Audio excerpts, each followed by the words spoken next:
Hello and welcome into this week's ARCA Menards Series Rewind show right here on Racing News Now. As always, I'm your host, Garth Allen. Thank you once again for joining me today. If this is your first time catching a Racing News Now video, remember we are in our initiative hashtag Race to 1K. So if you haven't done it already, go down below, hit that subscribe button for me. It is free to do and it helps us get to 1,000 subscribers that much quicker, which will allow us to do mobile live streaming, which will vastly improve the quality of our coverage when we are live at the track. And remember, we are going to be back live at the track this coming Friday at Lucas Oil Raceway for the ARCA Menards Series event there. So subscribe if you haven't already, and the quicker we get to 1,000, the quicker we can do live video streams from the track when we are at the track to give you coverage. But when you subscribe, make sure you hit that bell for notifications so you don't miss a thing going forward from RNN. On today's ARCA Rewind, we are looking back at the ARCA Menards Series West's return to the Utah Motorsports campus in Tule, Utah for the Eneos Sunrise Ford Twins, presented by the West Coast Stock Car Hall of Fame. Two 30-lap races from the 2.2-mile road course there outside of Salt Lake City. And we saw some pretty good races today. I gotta say, I was pretty impressed by this track.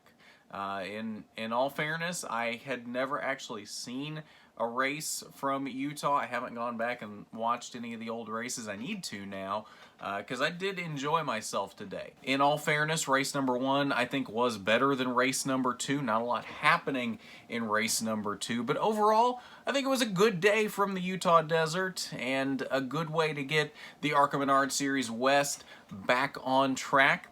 I do believe, unless something changes, this is our only twin races, our only doubleheader in either the ARCA Menards Series East or West this season. Last year, in years past, we've usually had twin races in both series. Last year, the East Series had twin races at South Boston, and the West Series had them at Tucson.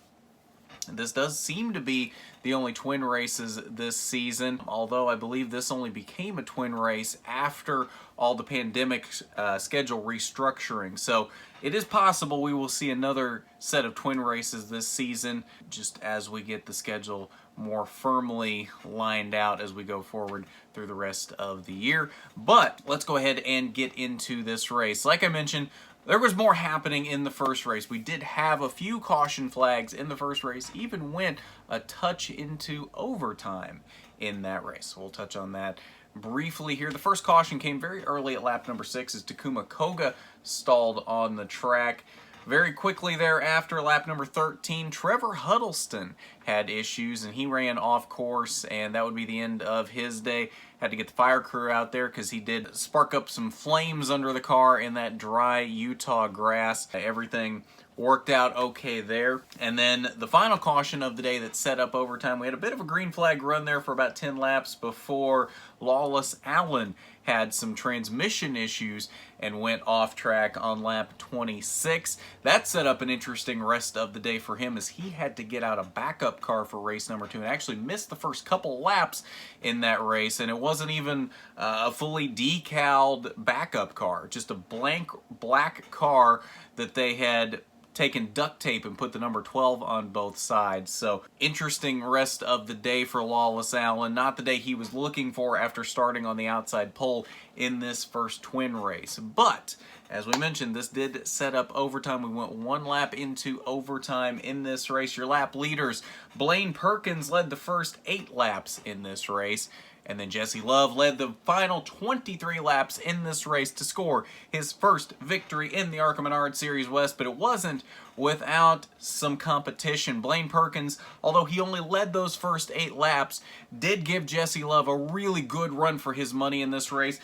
Put up a challenge for the lead many times after he lost it, ended up running off track a couple of times, saved it, and then very late in the race had an issue where he went way off track, and that really hurt his finishing position. As you can see here, not even in the top 10 at the end of the race, which is unfortunate as he did have a really good run in that first race. But again, Jesse Love picks up his first win of his career at only 15 years old, and the first win of the 2020 season for Bill McAnally Racing. Chris Wright in the Jefferson Pits number 7 car came home with a very solid second place finish. He had a very strong car all day.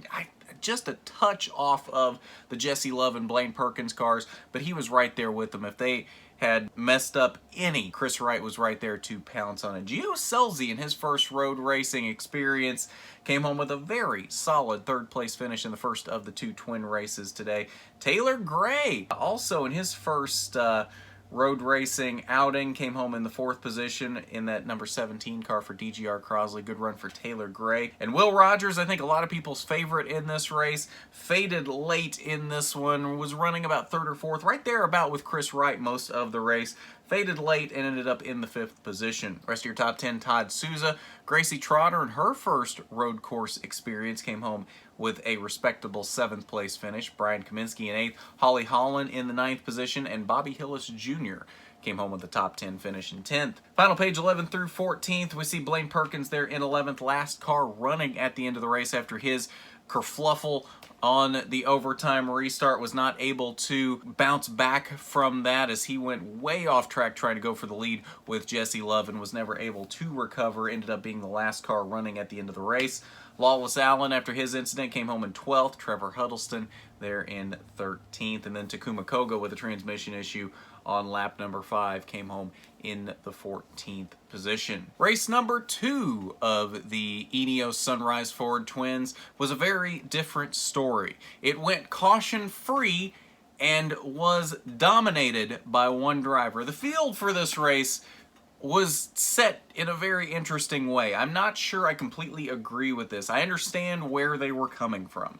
The field was set by starting lineup in the second race by your fastest lap in the first race. So whoever had the fastest lap overall in the first race started on the pole from there down. Essentially what they were doing was combining qualifying into the first race. It just got kind of confusing because I feel like to make sense, there either was one of two options you could have gone with there. You either just go by the finishing order from the first race, which I think would have made the most sense personally, or you do a sort of inversion like the Cup Series has been doing for some of their doubleheader events that they've been doing since the pandemic came back, or like they're doing this weekend in Pocono, inverting the top 20. Obviously, you can't invert the top 20 in this race. One, because there's only 14 cars, and two, you got to kind of at least try to put a competitive car at the front of the field. So maybe invert the top 5, the top 7, somewhere like that if you're going to go with an inversion. I just felt like going by fastest laps in the first race was a little weird. That being said, that is what they went with, and Blaine Perkins started on the pole after finishing 11th in the first race and totally ran away with this one. Led all 30 laps, finished with a 10-second lead over Jesse Love to pick up his first career ARCA Menards Series West victory in the second of the two twin races from the Utah Motorsports campus. A fantastic showing by Blaine Perkins, showing that he was not going to be denied after getting shut out in that first race. Very, very dominant performance out of the driver of that number 9 car for Sunrise Ford Racing. Jesse Love, though, again, another respectable run. He came home in second. I don't think anybody could really touch him from that second position, so kudos to him. The 9 and the 19 definitely in both races 100% were the classes of the field there in Utah. Chris Wright, again, right there about the third fastest car in this race, just a touch off of the 9 and the 19. But still a very fast car for Chris Wright. He came home in the third position. Essentially the same showing for Gio Scelzi from the first race. He came home in fourth, essentially where he would have finished had Blaine Perkins not had his incident on the overtime restart in the first race. And then Trevor Huddleston starting from the back after going to a backup car after his incident in the first race, made his way all the way up to the 5th position. Very hard to get through the field after they got so spread out in this race, and no cautions to bunch things back up. Became very hard for Trevor Huddleston to get back through the field. Did get back up to a top 5 finish though, so kudos to Trevor Huddleston for keeping that hustle up for the entire race and getting a top 5 finish for a good points day. Rest of your top 10 were Todd Souza, another 7th place run for Gracie Trotter. Kudos to her. Will Rogers faded to the 8th position late in the race. He was having some brake issues in this race, and that relegated him to an 8th place finish at the end of the race. Brian Kaminsky in 9th, and Holly Holland with another top 10 in the 10th position. Final page 11 through 14th. Taylor Gray had some mechanical issues late in the race and had to pit late, ended up 3 laps down in the 11th position. Lawless Allen, after starting a couple laps late in this one, getting that backup car out onto the track, and then I believe having to pit again after that. I don't know if it was to fix something that might have been wrong with the backup car or exactly what it was, but he ended up 7 laps off the pace at the end of this one in the 12th position. Then, of course, Bobby Hillis Jr. and Takuma Koga rounding out the field in 13th and 14th. All right, so that's your results from both of the twin races from the Utah Motorsports campus. So let's take a look at your ARCA Menards Series West point standings following this race, as we are now 3 races into the 2020 ARCA Menards Series West season, with race number 4 just a week away now in Irwindale on July 4th. Jesse Love currently leads the standings by 9 points over Blaine Perkins. A bit of a gap over his BMR teammates now, with Gio Selzy in 3rd, 18 points back, and Gracie Trotter in 4th, 19 points back. Todd Souza holding down a top 5 spot, 21 points back. Trevor Huddleston, that first race, really hurting him in the points. He currently sits 6th in points, 24 points back. I think we all expected a better season than this out of Trevor Huddleston. Hopefully he is able to rebound as we get further into the season. A driver that won a couple of races last year in this series. Hopefully he's able to bounce back and become a championship contender by the end of this season. But we don't have a lot of races this season, especially now as things are getting moved around and possibly canceled because of all the pandemic stuff. So he may not have as many races as what was originally thought to catch back up here. See Lawless Allen and Holly Holland, the other 2 BMR teammates, they're in 7th and 8th in points. That's your point standings following the Eneos Sunrise Ford twins from the Utah Motorsports campus, and I believe that will do it for us on this ARCA Rewind show for this week. Do apologize for not having a Pocono Rewind yesterday.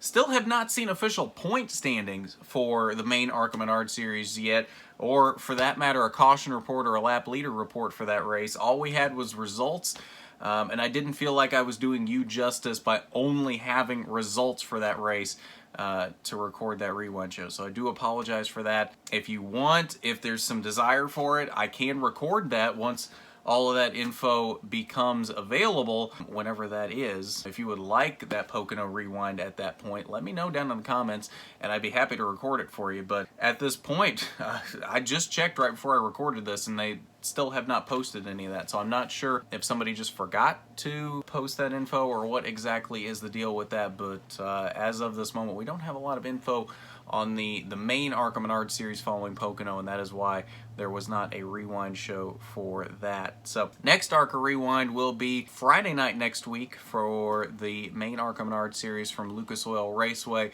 We will be back at the track for that, our first time back at the track since Daytona. I'm super excited for that, to bring you all of that coverage from Indianapolis. It is going to be a great time. One of my favorite tracks. Actually, no, I take that back. That is my favorite track. So glad to be back there, and we'll give you all the coverage that we can. I don't think, unfortunately, we're going to hit 1,000 subscribers by then, so we won't be able to do any live stuff, unfortunately, unless we get a huge influx in subscribers by then. I believe at the time of recording we have 551, so we're still a little ways out from that 1,000 mark. I don't think we're going to be able to hit that in a week.